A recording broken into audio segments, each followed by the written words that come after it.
ورحمۃ اللہ وبرکاتہ۔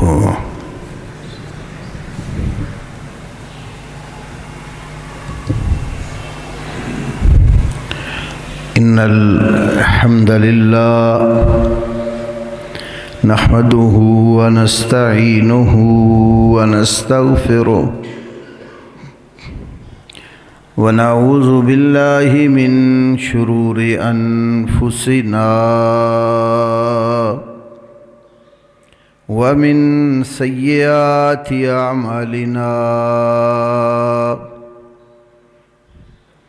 من يهده الله فلا مضل له ومن يضلل فلا هادي له وأشهد أن لا إله إلا الله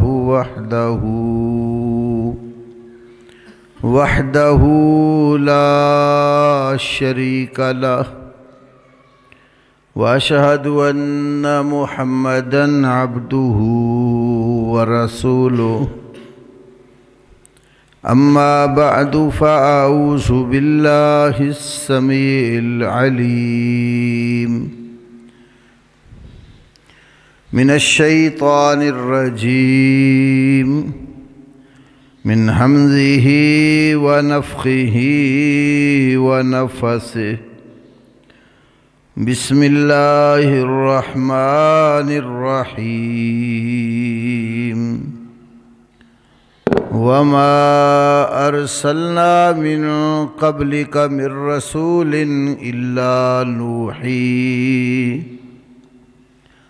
الا نوحی الیہ انہ لا الہ الا انا لا الہ الا انا فاعبدون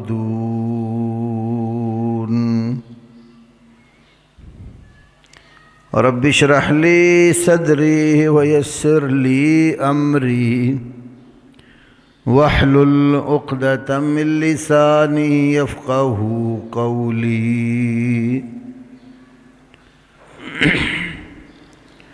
اللہم صلی علی محمد وعلی آل محمد کما صلیت علی ابراہیم وعلی آل ابراہیم انک حمید مجید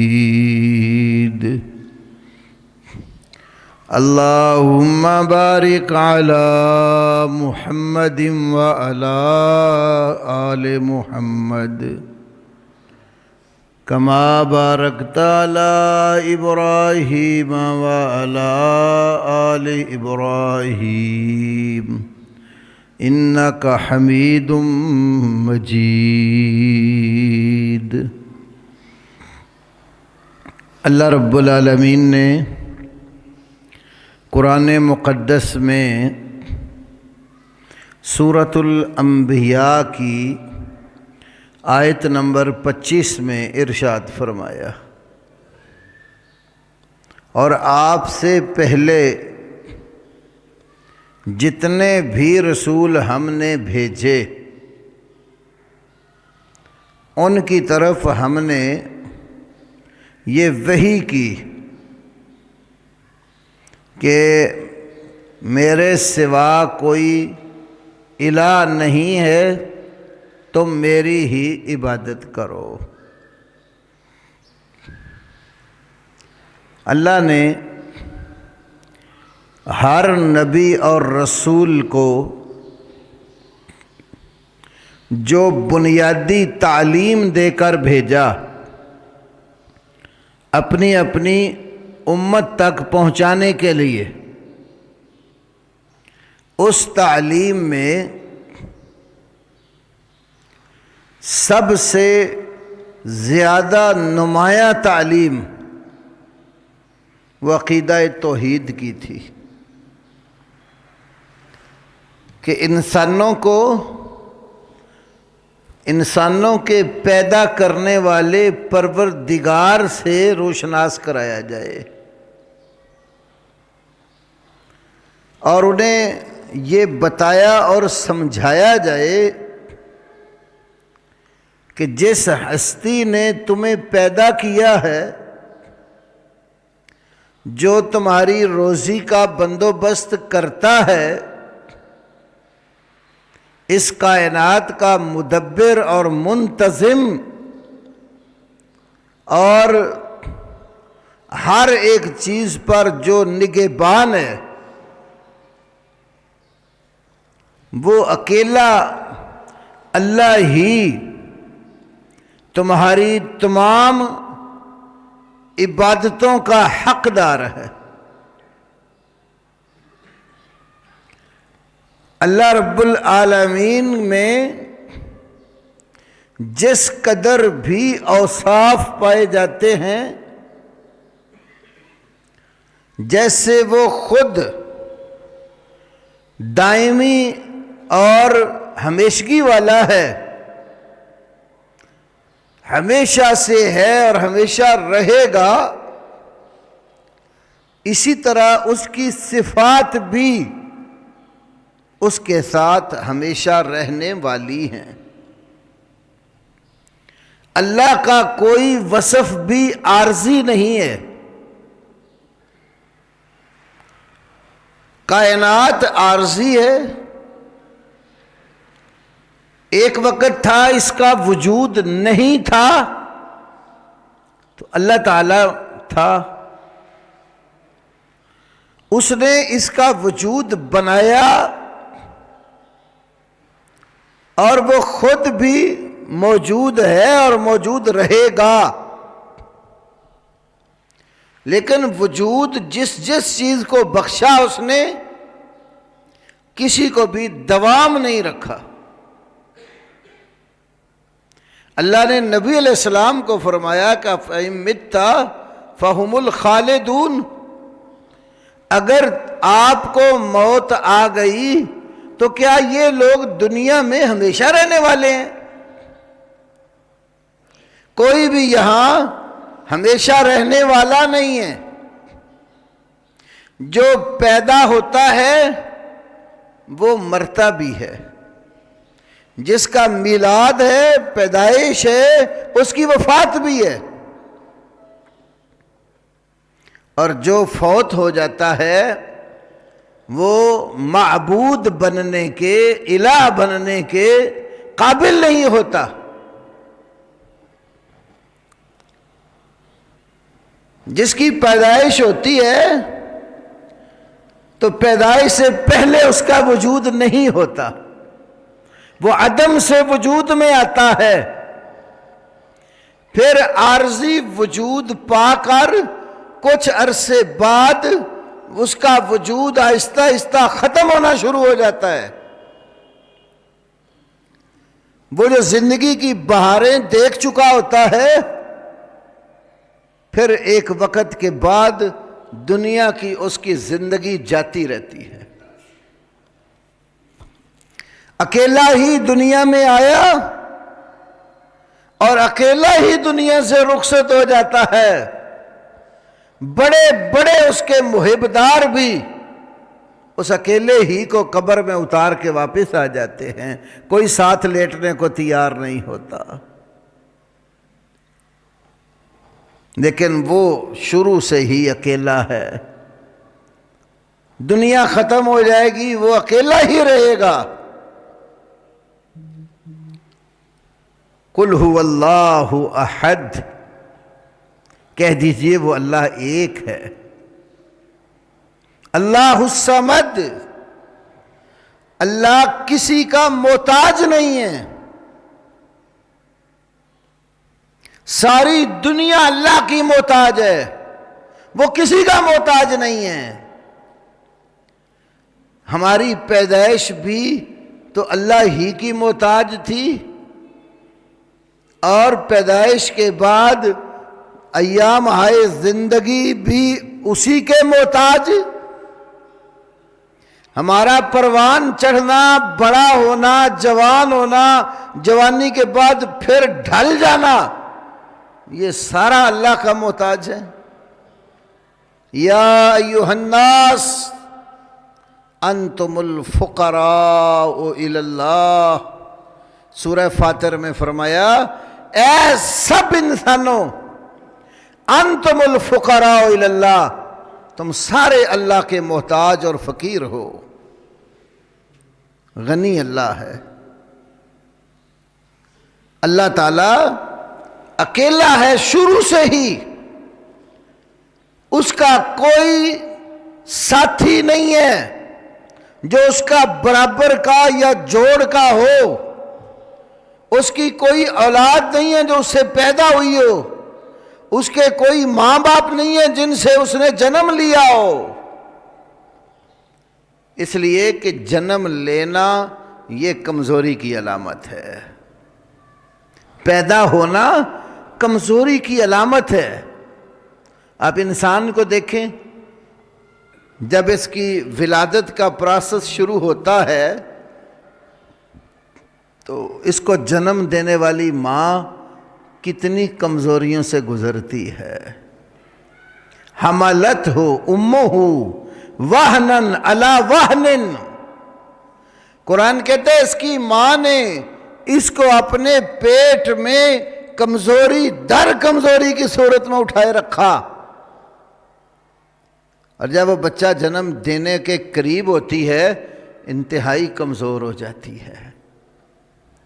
ولادت کے وقت پھر اس کے بعد بھی کچھ عرصے تک اس کی وہ قوت جو بچہ پیدا ہونے سے قبل تھی وہ بحال نہیں ہوتی، اس کے پیریڈ مکمل ہوتے ہیں، اس کے بعد پھر جا کر عورت کے وجود میں دوبارہ توانائی بھرنا شروع ہو جاتی ہے۔ کتنا کمزور ہے انسان۔ اللہ نے خلق الانسان ضعیفا فرمایا، انسان پیدا ہی کمزور ہوا ہے۔ تو کمزور جو ہوتا ہے وہ شاہ زور نہیں نہ ہوتا تو عبادت کے لائق کیسے ہو سکتا؟ جتنے انبیاء اور رسل آئے علیہم الصلاۃ والتسلیم، جن کے درجے اللہ نے بڑے بلند کیے، تلک الرسل فضلنا بعضهم علی بعض، اللہ کہتا ہے یہ رسول ہم نے بعض رسولوں کو بعض رسولوں پر فضیلت اور مرتبہ عطا کیا۔ اتنے اونچے مرتبے والے ہونے کے باوجود انبیاء کی بھی پیدائش کا اللہ نے وہی سلسلہ رکھا ہے جو انسانوں کی تخلیق کا ہے۔ انبیاء رسل کے بھی ماں باپ ہوتے ہیں، ان کی بھی ولادت کا سلسلہ جیسے باقی انسانوں کی ولادت کا ہوتا ہے اللہ نے اسی طرح رکھا ہے۔ البتہ یہ ضرور ہے جن ماؤں کے بطن سے وہ جنم لیتے ہیں وہ مائیں کبھی بدکاری نہیں کی ہوتی، انہوں نے اللہ ان کو بدکاری والے جرم سے پاک اور صاف رکھتا ہے، کیونکہ اللہ نے ان کو اپنا نبی بنانا ہوتا ہے، لیکن پیدائش کے مراحل اسی طرح ہی آتے ہیں۔ تو جو پیدا ہونے سے پہلے موجود ہی نہیں تھا تو اس سے پہلے جو کائنات تھی وہ کس کی بندگی کرتی تھی؟ ان کی مرادیں کون برلاتا تھا؟ ان کی مشکلات کا ازالہ کون کرتا تھا؟ تو جب دنیا سے چلے گئے تو اس کے بعد ان کی مشکلات کو حل کرنے والا کون ہے؟ اللہ رب العالمین نے قرآن مقدس میں یہ جو لفظ الہ ہے، لا الہ الا اللہ، لا الہ الا انا، اس کی شرح قرآن نے کئی جگہوں پر کی، لیکن بالخصوص آپ ذرا 20واں پارہ شروع سے دیکھیں کہ الہ کون ہوتا ہے، معبود جو سچا ہے اس کی خصوصیات کیا ہیں، جس کو معبود مانا جاتا ہے وہ کن اوصاف کا حامل ہوتا ہے۔ غور کریں، خالی آپ پہلا رکوع 20ویں پارے کا سورہ نمل ترجمہ ہی پڑھیں نا تو آپ کو سمجھ آ جائے گی کہ الہ اور معبود کون ہے جس کے در پہ میں نے جھکنا ہے، جس کے آگے میں نے دستے سوال دراز کرنا ہے، جس کے سامنے جولی پھیلا کر میں نے مانگنا ہے؟ کون الہ اور معبود ہے جو میری مشکل کشائیاں اور حاجت روائیاں کرتا ہے، جو دکھوں میں میرے کام آتا ہے، جس کے نام کی میں نے نظر و نیاز دینی ہے؟ وہ ہستی ہے کون؟ قرآن خود تعارف کرواتا ہے، امن خلق السماوات والارض، امن کون ہے وہ جس نے خلق السماوات والارض، آسمانوں کو اور زمین کو پیدا کیا ہے۔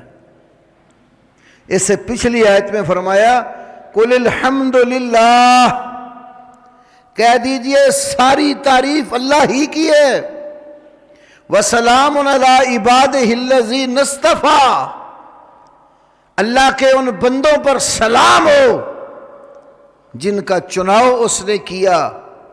اللہ خیر اما یشرکون، کیا اللہ بہتر ہے یا وہ ہستیاں جن کو یہ شریک بناتے ہیں؟ اللہ بہتر ہے یا وہ ہستیاں جن کو یہ شریک ٹھہراتے ہیں؟ یہ بات کہہ کر پھر آگے اللہ نے اگلے رکوع میں یہ سوالات اٹھائے۔ ایک طرف اللہ کی ہستی ہے، ایک طرف وہ ہستیاں ہیں جن کو اللہ کے ساتھ لوگوں نے شریک اور حصے دار، ساجی اور پارٹنر بنا دیا۔ تو اللہ پھر پوچھتا ہے امن خلق السماوات والارض، اور جن کو تم شریک بناتے ہو وہ بہتر ہیں یا وہ ہستی جس نے آسمان و زمین پیدا کیے؟ اور آسمان سے وَأَنزَلَ لَكُم مِّنَ السَّمَاءِ مَاءً، اور اس نے آسمان سے پانی برسایا، بارش اتاری۔ کے ساتھ دنیا کی اللہ نے زندگی رکھی ہے۔ چند مہینے بارش نہ ہو تو انسان بھی پریشان ہو جاتے ہیں، بیماریاں پھیل رہی ہیں، کوئی رحمت کی بارش آ جائے، کوئی موسم اچھا ہو جائے تو کئی بیماریاں ختم ہو جائیں گی، کہتے ہیں کہ نہیں؟ تو وَأَنزَلَ لَكُم مِّنَ السَّمَاءِ مَاءً، کون ہے وہ جس نے تمہاری خاطر آسمان سے پانی برسایا؟ اور اس پانی سے کام کیا لیا اس نے؟ فَأَنبَتْنَا بِهِ حَدَائِقَ ذَاتَ بَہْجَةٍ، اس پانی کے ذریعے ہم نے بارونق باغات اگائے۔ پانی برستا ہے زمین پر، زمین پانی کو جذب کرتی ہے اور اس زمین کے اندر سے بارونق کھیتیاں، لہلاتی ہوئی سبزیاں، پھل، میوہ جات اور کئی قسم کے باغات اللہ پیدا کرتا ہے۔ تو یہ بیان کر کے ساتھ یہ فرمایا ما کان لکم ان تنبتوا شجرہا، تمہارے تے اختیار میں اتنا بھی نہیں ہے کہ ایک درخت اگا سکو، ایک درخت اگانا بھی تمہارے اختیار میں نہیں ہے۔ ما کان لکم ان تنبتوا شجرہا، اس زمین کا ایک درخت اگانا بھی تمہارے اختیار میں نہیں ہے۔ تو الہ مع اللہ، پھر بتاؤ ہے کوئی اللہ کے ساتھ معبود؟ معلومہ معبود سچا وہ ہے جس نے آسمان پیدا کیے، معبود سچا وہ ہے جس نے زمین پیدا کی، معبود سچا وہ ہے جس نے آسمان سے بارش نازل کی، سچا معبود وہ ہے جس نے اس بارش کے ذریعے زمین سے لہلہاتی سرسبز و شاداب کھیتیاں پیدا کیں، سبزیاں پیدا کیں، اناج پیدا کیے، غلہ جات پیدا کیے اور بہترین اور ذائقے دار پھل اور باغات پیدا کیے۔ الہ مع اللہ، اللہ کے ساتھ کوئی یہ کام کرنے والا دوسرا الہ ہے؟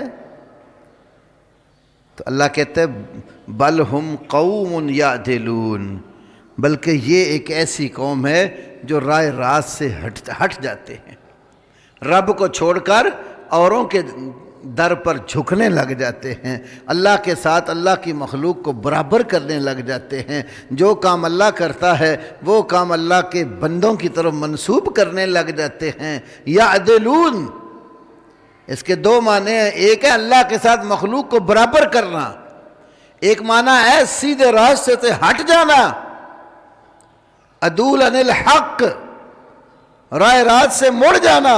جو اللہ کے ساتھ اللہ کے علاوہ کی عبادت کرتے ہیں، ان کو معبود مانتے ہیں، ان کو روزی رساں سمجھ لیتے ہیں، مشکلات کا حل کرنے والا مان لیتے ہیں، وہ صراط مستقیم سے بھٹکے ہوئے اور راہ راست سے ہٹے ہوئے لوگ ہیں۔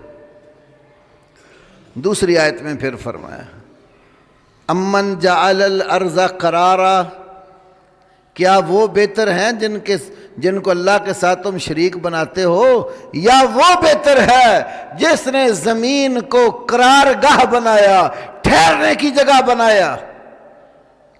اللہ نے زمین کو انسانوں کے رہنے کی جگہ بنا دیا، جانوروں کے رہنے کی جگہ بنا دیا، قرار۔ اور زمین پیدا کر کے دوسرے مقام پر فرمایا پہاڑ اس کے اوپر کیل اور میخوں کے طور پر گاڑ دیے اس نے تاکہ یہ ہلے نہ۔ زمین کا بہت سارا حصہ پہاڑی علاقے پر مشتمل ہے۔ تو یہ اللہ تعالیٰ کی قدرتوں کا ایک کرشمہ ہے۔ اور پہاڑوں میں اللہ نے انسانوں کے لیے بڑی بڑی معدنیات رکھ دی ہیں۔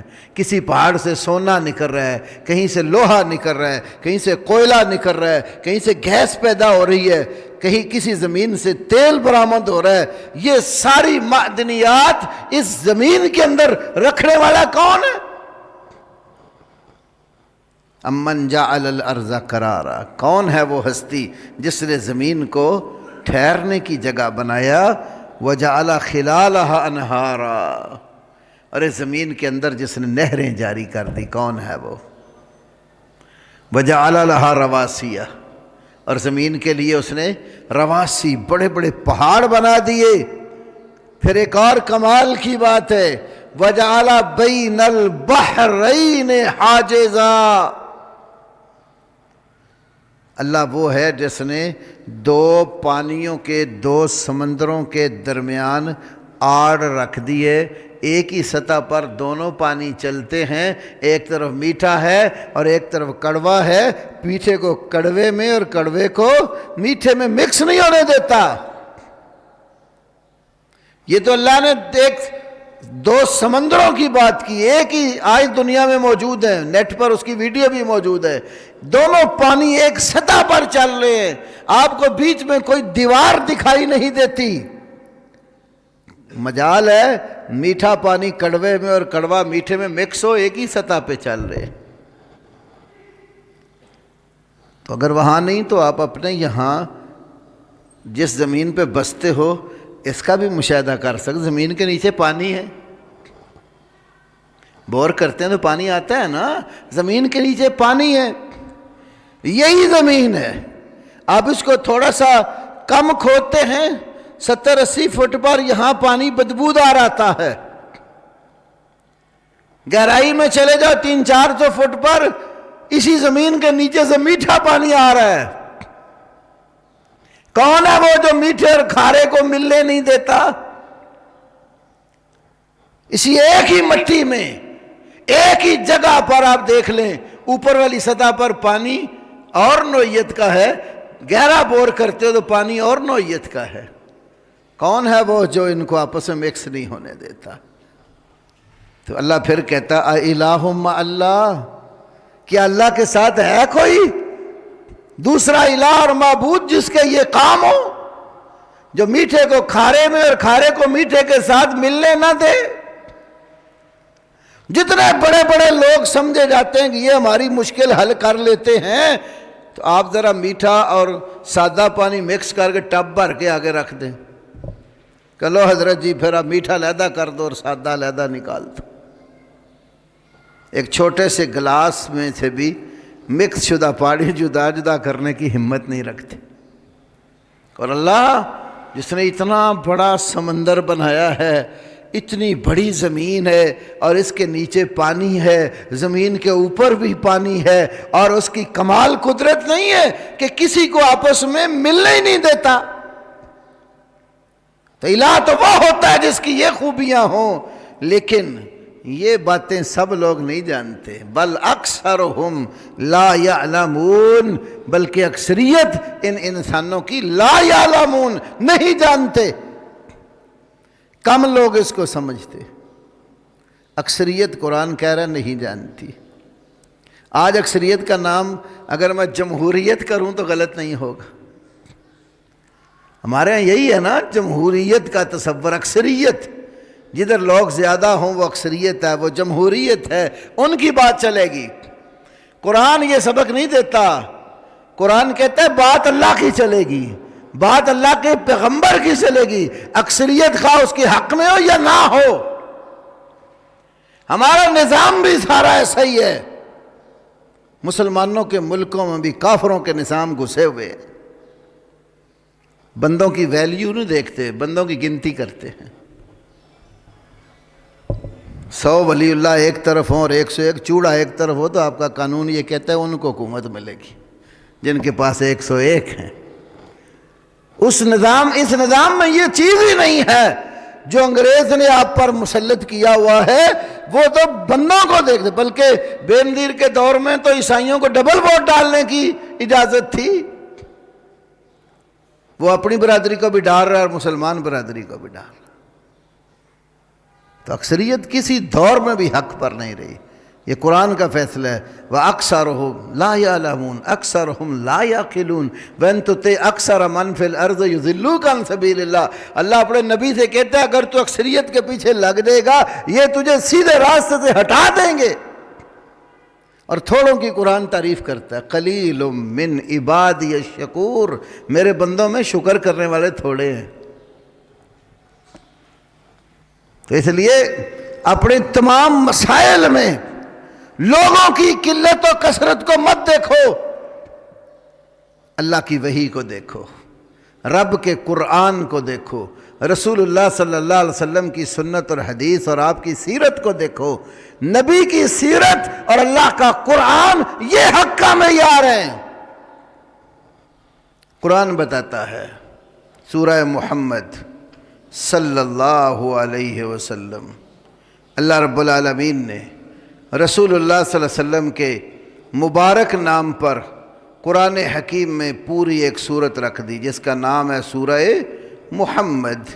اس کی ابتدائی آیت دیکھیں آپ، اللہ نے مسلمانوں اور کافروں کا تذکرہ کرتے ہوئے شروع میں ہی فرمایا الذین کفروا وصدوا عن سبیل اللہ، وہ لوگ جنہوں نے کفر کیا اور اللہ کی راہ سے روکا، اضل اعمالہم، اللہ نے ان کے عملوں کو برباد کر دیا، والذین آمنوا وعملوا الصالحات، وہ لوگ جو ایمان لے آئے اور اچھے عمل کیے، وآمنوا بما نزل علی محمد، اور ایمان اس پر لائے جو محمد صلی اللہ علیہ وسلم پر نازل کیا گیا، وَهُوَ الْحَقُّ مِن رَبِّهِمْ، جو کچھ محمد پر نازل ہوا ہے وَهُوَ الْحَقُّ مِن رَبِّهِمْ، ان کے رب کی طرف سے وہ ہی حق ہے۔ تو حق ہے وہی جو رسول اللہ صلی اللہ علیہ وسلم پر اللہ نے اتاری ہے، تو وہی سے ہی اپنے تمام عقائد اور اعمال کو درست کرو، اور کامیابی اور کامرانی بھی ہماری اسی وحی میں ہے۔ اب انگریزوں نے، یہودیوں نے، عیسائیوں نے ہمیں اس راہ پر ڈال دیا، یہ جو دین کی باتیں ہیں نا یہ بس ملا اور مسجد تک محدود ہے۔ آپ کا جو نظام معاشرت ہے، آپ کا نظام معیشت ہے، یہ معاشرت اور معیشت اور رہن سہن اور حکومت اور تہذیب اور تمدن، اس میں دین کا کیا کام ہے؟ وہ کہتے ہیں دین علیحدہ ہے اور یہ دنیا ہے، اور دنیا میں دین کو دخل نہیں ہے۔ نظام ہی ایسا بنا دیا کہ بس دین کی تعلیم صرف مدرسے کی حد تک ہے، دنیا کی قیادت تو اسکولوں، کالجوں اور یونیورسٹی میں پڑھنے والے لوگوں کے ہاتھ میں ہے، اور ان کو دنیا کا نظام الگ کر کے دے دیا۔ مسلمانوں نے بھی آنکھیں بند کر کے قبول کر لیا۔ انبیاء بھی سیاست کرتے تھے، نبیوں کی سیاست کیا تھی؟ سب سے بڑے سیاستدان انبیاء رسل تھے علیہم الصلاۃ والتسلیم۔ صحیح بخاری کی حدیث ہے، رسول اللہ صلی اللہ علیہ وسلم نے فرمایا ان بنی اسرائیل کانت تسوسهم الانبیاء، بنی اسرائیل کی سیاست نبی کرتے تھے۔ تسوسهم، ان کی سیاست کرتے تھے الانبیاء، پیغمبر۔ تو پیغمبروں نے کیا سیاست کی؟ آج سیاست کا معنی ہی بدل دیا گیا ہے، سیاست کو دین سے بالکل جدا الگ کر دیا ہے۔ اصل سیاست انبیاء رسل کی یہ تھی کہ قوموں کے عقائد اور ان کے اعمال کی اصلاح کی جائے اور ان کو سچے اور کھرے اللہ کے بندگی کرنے والے نیک بندے بنا کر معاشرے میں پیش کیا جائے۔ کیا کوئی رسول ایسے نہیں گزرے جنہوں نے حکومت نہ کی ہو؟ سلیمان علیہ السلام کو اللہ نے بادشاہی دی تھی کہ نہیں دی تھی؟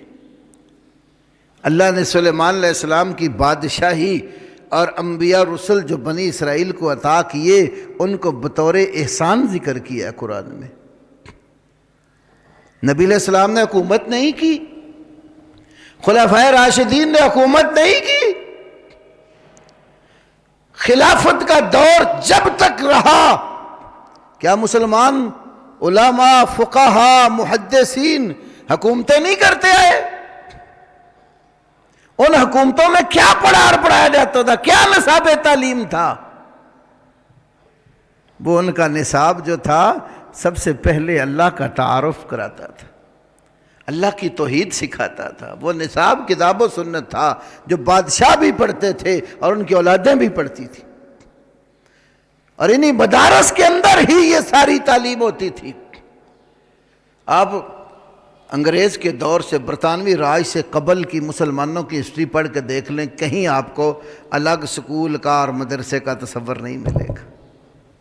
سب ایک ہی نظام کو پڑھتے تھے، قرآن کو، سنت کو۔ علماء فقہا نے جو اس کی تشریحات کی، ان کو قاضی اور جج وہی لوگ ہوتے تھے جنہوں نے دین کی تعلیم پڑھی ہوتی تھی، جو اللہ کے قرآن کو حفظ کیے ہوئے ہوتے تھے، سمجھتے تھے، رسول اللہ کی حدیثوں کے حافظ تھے، حدیث کے معانی اور مفاہیم پر گہری نظر رکھتے تھے، وہی لوگ جج اور قاضی ہوتے تھے۔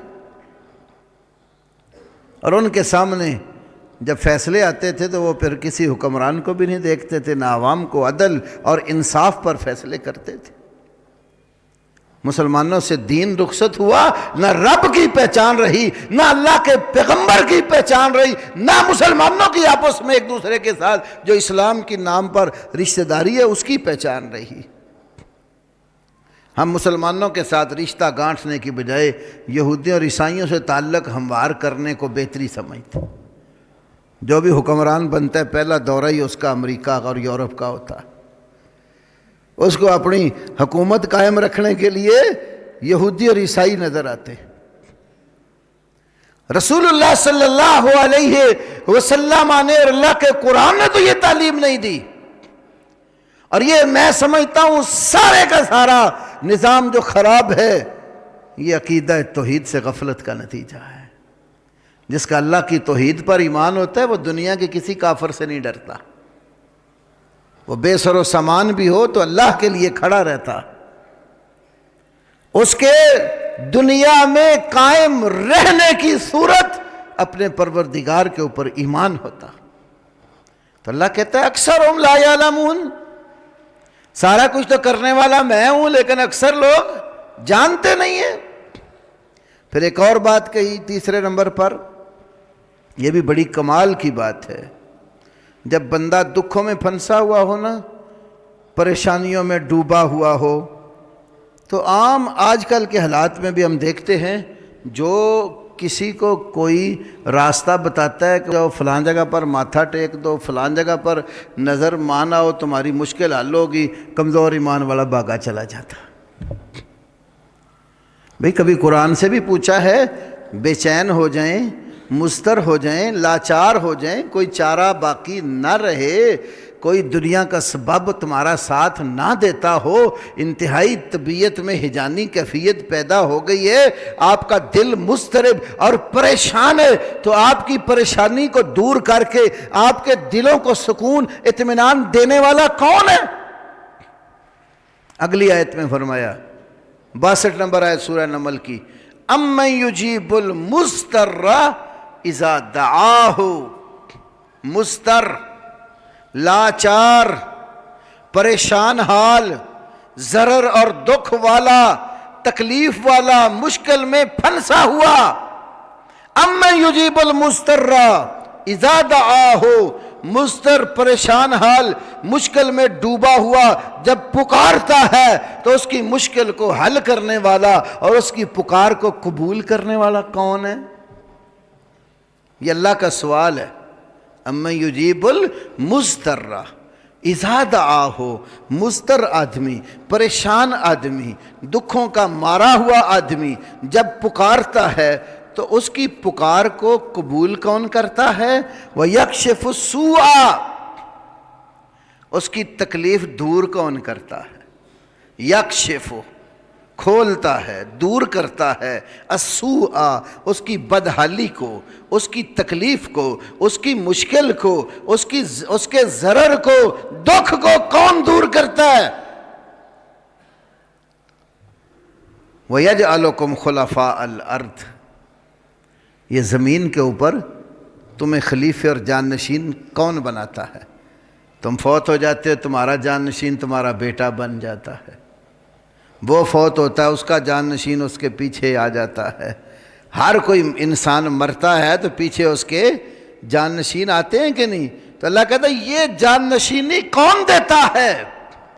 اَإِلَٰهٌ مَّعَ اللَّهِ، بتاؤ نا، اللہ کے ساتھ کوئی الہ ہے جو مضطر کی پریشانی دور کرے، جو مشکل کشائی کرے، دکھ دور کرے، پریشانیوں کا ازالہ کرے؟ اِلَٰهٌ مَّعَ اللَّهِ، اللہ کے ساتھ کوئی الہ ہے تو دکھاؤ مجھے۔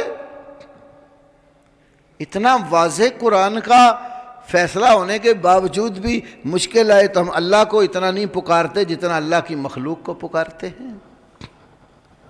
ایک باقاعدہ وظیفہ بعض لوگوں نے بنایا ہوا ہے کہ جب بھی مشکل آئے نا تو پھر مولا علی کو پکارو، ناد علی، کئی گاڑیوں پر آپ نے لکھا ہوا پڑا ہوگا ناد علی، ناد علی کا معنی تو علی کو پکار۔ پھر ایک شعر بنایا ہوا ہے، شعر بھی ایسا ہے اہل سنت کے ہاں تو اس کا سر پاؤں ہی کوئی نہیں، اور فقہ جعفری میں بھی اس کی کوئی صحیح سند موجود نہیں ہے، نہ فقہ جعفری میں اس کی کوئی صحیح سند ہے، نہ اہل سنت کی کتب میں اس کی کوئی صحیح سند ہے۔ ناد علی مظہر العجائب، علی کو پکار جو عجائبات قدرت کے اظہار ہونے کی جگہ ہے۔ تجدہ اولا لک فی المصائب، مصیبتوں اور دکھوں میں مولا علی کو مدد کرنے کے لیے تم حاضر پاؤ گے۔ ناد علی مظہر العجائب تجدہ اولا لک فی المصائب، کل ہم و غم سینجلی بے ولایاتی کا یا علی ہو یا علی ہو یا علی۔ مولا علی کا بھی تو یہ سبق نہیں تھا، حضرت علی نے بھی یہ سبق نہیں دیا کہ دکھ آئے تو مجھے پکارو، پریشانی آئے تو مجھے پکارو۔ اگر وہ اتنی مشکل حل کرنے والے ہوتے، ان کا تو خود اتنی تکلیفیں آئیں۔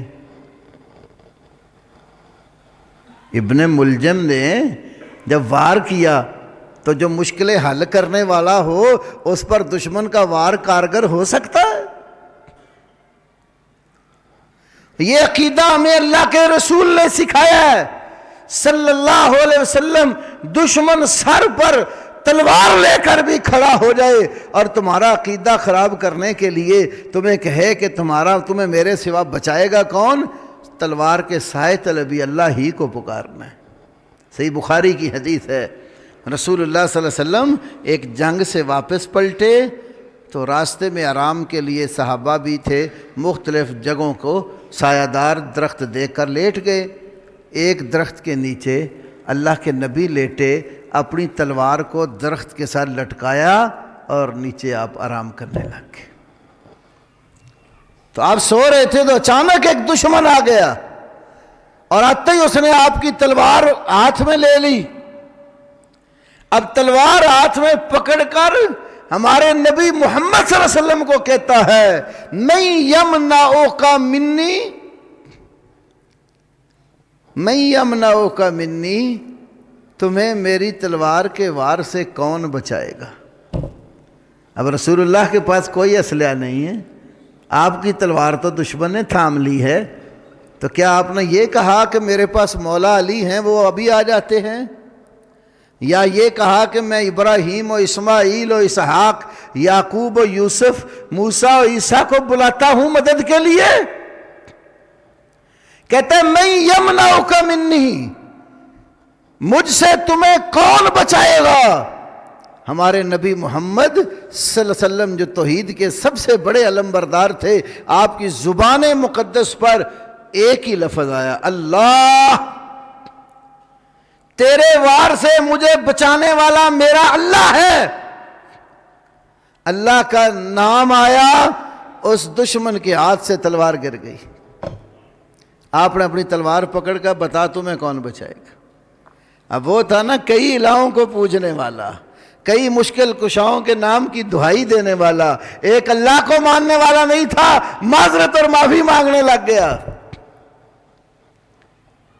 تو ہم شرک کرنے والا بندہ بزدل ہوتا، وہ جگہ جگہ سے ڈرتا ہے، اور اللہ کو ماننے والا، توحید والا، وہ اللہ کے سوا کسی سے ڈرتا ہی نہیں ہے۔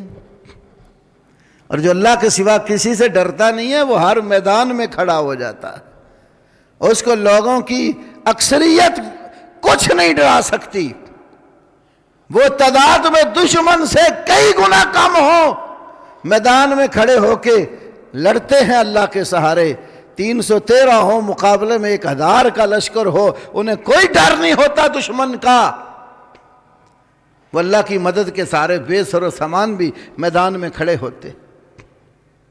تو ہمارے نبی محمد صلی اللہ علیہ وسلم نے یہ سبق دیا ہے کہ دشمن اسلحہ تان کر بھی کھڑا ہو جائے اور تمہیں کہے کہ کون بچائے گا، تو تلوار کے سائے تلے بھی کیا کہنا ہے؟ اللہ بچائے گا۔ امن یجیب المضطر اذا دعاہ، ایک بہت بڑے حنفی عالم مفسر قرآن گزرے ہیں، بغداد کے مفتی تھے اپنے زمانے میں، علامہ سید محمد آلوسی، محمود آلوسی۔ تو علامہ آلوسی کے نام پر مشہور ہیں، ان کی بہت بڑی قرآن کی تفسیر ہے، ہمارے پاس اس کے الحمدللہ 2 نسخے پڑے ہوئے ہیں۔ ایک تفسیر کا نام ہے روح المعانی، تفسیر روح المعانی میں انہوں نے اپنا ذاتی واقعہ لکھا۔ سورہ زمر کی تفسیر میں کیا واقعہ لکھا ہے؟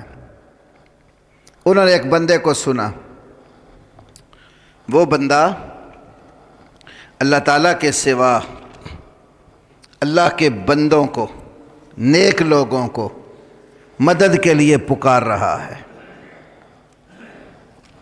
اللہ کے نیک بندوں کو مدد کے لیے پکارتے ہوئے کہتا ہے اغثنی یا سیدی فلاں، اغثنی، میری فریاد پوری کرو، یا سیدی فلاں، اے میرے فلاں سردار۔ وہ جس بھی اللہ کے نیک بندے اور ولی کو اپنے فریاد پوری کرنے والا سمجھتا تھا، اس کا نام لے کر اس کو پکار رہا ہے، اغثنی یا سیدی فلان۔ علامہ محمود آلوسی رحمۃ اللہ علیہ روح المعانی تفسیر میں لکھتے ہیں، میں نے اس کو کہا قل یا اللہ، یا سیدی فلاں نہ کہے، قل یا اللہ، تو کہ اے اللہ میری مدد کر۔ ساتھ قرآن سے کہتے ہیں، میں نے دلیل پیش کی، قرآن کہتا ہے وَقَالَ رَبُّكُمُ ادْعُونِي أَسْتَجِبْ لَكُمْ، قَالَ رَبُّكُمْ، تمہارے رب نے کہا ہے ادعونی، تم مجھے پکارو، استجب لکم، میں تمہاری پکار کو قبول کرتا ہوں۔ قرآن پڑھ کے مسئلہ بتایا اس کو، کہ تو یہ نہ کہے یا سیدی فلاں، بلکہ کیا کہے؟ یا اللہ، اے میرے اللہ۔ اللہ کو تو پکار کے اللہ رب العالمین سے مدد مانگ۔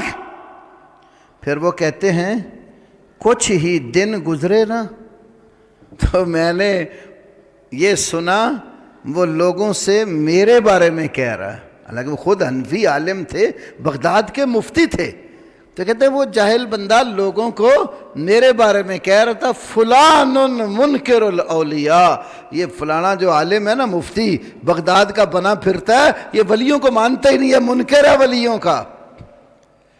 حالانکہ ولی تو یہ سبق نہیں نہ دیتے، جو اللہ کا ولی ہوتا ہے وہ تو اللہ کا دوست ہوتا ہے، وہ اللہ سے محبت کرتا ہے، اور اللہ رب العالمین سے اتنی سچی اس کی محبت ہوتی ہے وہ اس کے سوا کسی کی نہ عبادت کرتا ہے نہ کسی کو پکارتا ہے، اس کو مشکل مصیبت آئے تو اللہ کے در پہ جھکتا ہے۔ اللہ کے ولیوں کا یہ عقیدہ ہے۔ آئیے قرآن سے پوچھ لیتے ہیں، سبحان اللہ، سورہ زمر 23واں پارہ ہے، آیت نمبر 8، وَإِذَا مَسَّ الْإِنسَانَ ضُرٌّ، اللہ کہتے ہیں جب انسان کو کوئی ضرر، دکھ، تکلیف پہنچتی ہے، دعا ربہ، یہ انسان کس کو پکارتا ہے؟ دعا ربہ، اپنے رب کو پکارتا ہے، منیباً الیہ، اللہ کی طرف رجوع کرتے ہوئے، ثم اذا خولہ نعمتا منہ، اللہ کو پکارا نا تو پھر اللہ نے جب وہ نعمت عطا کر دی جو مانگ رہا تھا، اذا خولہ نعمتا منہ، جب اپنی طرف سے اللہ نے نعمت عطا کر دی، نسی ما کان یدعو الیہ من قبل، تو اس سے پہلے جس کام کے لیے اللہ سے دعا کرتا تھا نا تو اللہ کو بھول جاتا ہے۔ دیتا اللہ ہے، اور اللہ جب دے دیتا ہے تو اللہ کو بھول جاتا ہے، اور کیا کرتے ہیں؟ وَجَعَلَ لِلَّهِ أَنْدَادًا، اللہ کے ساتھ حصے دار بنا لیتا ہے، شریک بنا لیتا ہے، دیا اللہ نے، نام کسی اور کا لگا دیا۔ ہمارے ہاں بھی ایسے ہوتا ہے، آپ غور کر لیں، اولاد نہ ہو بندے کے گھر تو اللہ سے بڑی دعائیں کرتا ہے، بڑا مانگتا ہے، جس کو نیک اور متقی سمجھتا ہے اس کو بھی کہتا ہے کہ آپ میرے لیے دعا کریں کہ اللہ رب العالمین مجھے نیک سیرت بیٹا عطا کر دے، اولاد دے دے۔ اور جب اللہ اولاد دے دیتا ہے تو پھر اللہ کے سوا اللہ کے بندوں سے اولاد کو منسوب کر دیتا ہے، نام رکھنے میں ہی اللہ کا اظہار نہیں کرتا۔ میں کتنے لوگوں کو دیکھتا ہوں نام رکھا ہوتا ہے پیراں دتا، تو کیا معنی ہے اس کا پنجابی میں؟ اب وہ اللہ دتا تو وہ اللہ کا دیا ہوا، تو پیراں دتا کا معنی ہے پیروں کا دیا ہوا۔ نام رکھنے میں ہی اتنی غلطی کرتے ہیں اللہ کے بندے، مانگ تو اللہ سے رہا تھا، دے اللہ نے دیا، منسوب تو نے اللہ کی مخلوق کی طرف کر دیا۔ ہمارے نبی پاک نے یہ سبق نہیں سکھایا؟ آپ نے بندے کی نسبت نام رکھنے میں بھی اللہ کے ساتھ لگانا پسند کی۔ فرمایا احب الاسماء الی اللہ، اللہ کو سب سے زیادہ جو نام پسند ہیں، اللہ کے پسندیدہ ناموں میں سے دو نام فرمایا اللہ کو سب سے زیادہ پسند ہیں، عبداللہ و عبد الرحمن۔ عبداللہ اور عبد الرحمن، عبداللہ کا معنی اللہ کا بندہ، عبد الرحمن کا معنی رحمان کا بندہ۔ اللہ اولاد دے، نام رکھنے میں بھی یہ غلطی نہ کرو کہ اللہ کے سوا کسی اور نے دے دیا ہے، وہ اللہ ہی نے دیا ہے۔ تو نسبت لگانی ہے تو اللہ کے ساتھ لگاؤ۔ اس لیے قرآن خود کہتا ہے یَهَبُ لِمَن يَشَاءُ إِنَاثًا وَيَهَبُ لِمَن يَشَاءُ الذُّكُورَ، اللہ جس کو چاہتا ہے لڑکیاں دیتا ہے، جس کو چاہتا ہے لڑکے دیتا ہے، اور يُزَوِّجُهُمْ ذُكْرَانًا وَإِنَاثًا، اور جسے چاہتا ہے لڑکے اور لڑکیاں ملا کر دیتا ہے، وَيَجْعَلُ مَن يَشَاءُ عَقِيمًا، اور جس کو چاہتا ہے بانجھ رکھ دیتا، کچھ بھی نہیں دیتا۔ یہ اختیار کس کے ہیں؟ اللہ رب العالمین کے ہیں۔ تو اللہ تبارک و تعالی قرآن مقدس میں یہ بات سمجھاتا ہے کہ اولاد دینے والا اللہ ہے، خواہ لڑکے دے خواہ لڑکیاں دے، خواہ کچھ بھی نہ دے۔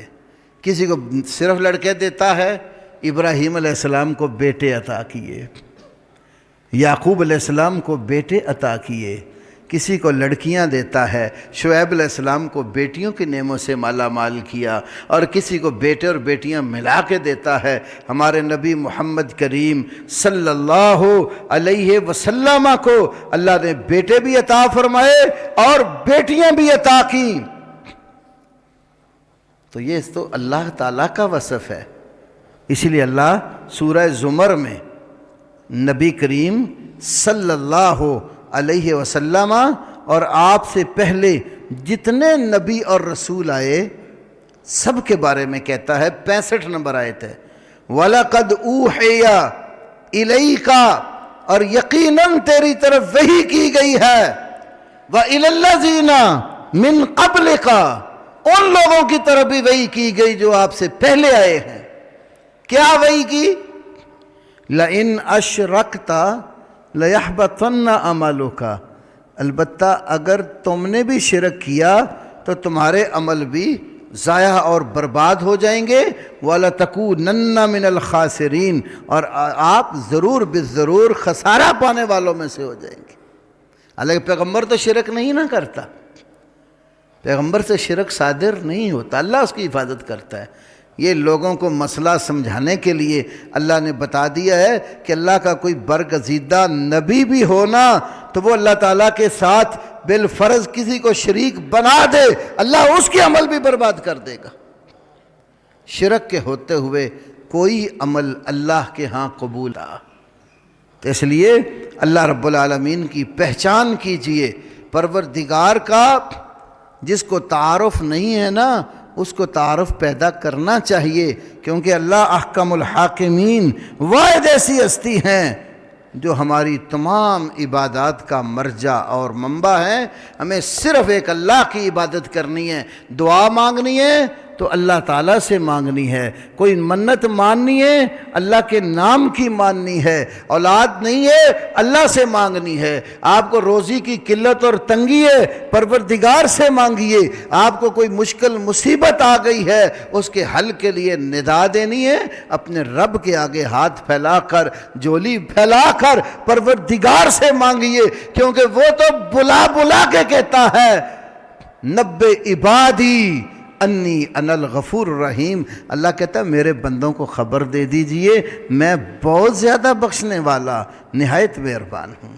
تو جب وہ بلا بلا کے کہتے ہیں میرے بندوں کو خبردار کرو، مجھ سے مانگے، مجھے پکارے، میں پکاریں قبول کرتا ہوں، تو پھر اس کا در چھوڑ کے کسی اور کو پکارو گے تو اللہ تعالیٰ کے ساتھ اس کو حصے دار بنا بیٹھو گے اور اس کے ساتھ ساری باتیں ضائع ہو جاتی ہیں۔ اللہ تعالیٰ ہمیں اس راستے پر چلنے کی توفیق عطا فرمائے جو نبیوں اور رسولوں کا راستہ ہے، جو صدیقوں اور شہیدوں کا راستہ ہے، جو اولیاء کرام کا راستہ ہے، اللہ کے نیک بندوں کا راستہ ہے، جو کتاب اور سنت کا راستہ ہے، اور ان تمام راستوں سے اللہ تعالی ہمیں دور کر دے جو اللہ کی رحمت سے دور کرتے ہیں، جو اللہ کے دین سے دور کرتے ہیں، جو اللہ رب العالمین کی توحید اور اس کے عبادات سے دور کرتے ہیں۔ اللہ ہمیں صحیح باعمل سچا مسلمان بنائے۔ وآخر دعوانا الحمدللہ۔